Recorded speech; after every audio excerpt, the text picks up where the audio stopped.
So how can you change the iPad lock screen time? Let's get started. If you're new on this channel, make sure you subscribe so you never miss tutorials like this one.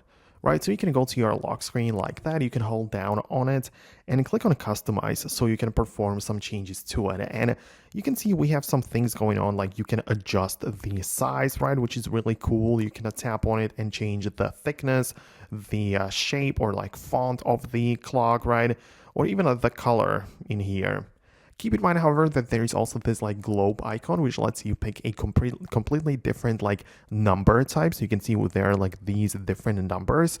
So I usually stick with this, but obviously you can pick whatever you want, right? So this would be like a nice way to customize the lock screen in general and make it look and suit you much better.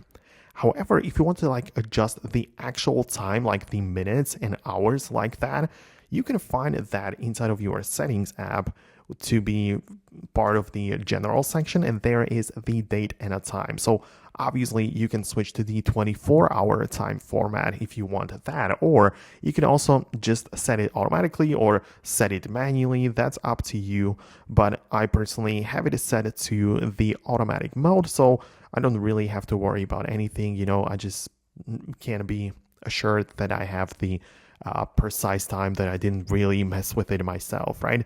So that's how it works. If you have some other thoughts or questions about it, leave them in the comments, but most definitely stay tuned by subscribing to this channel, because I just try to help you out as much as I can with these tutorials. So don't miss that, and I'll see you later in the next tutorials as well.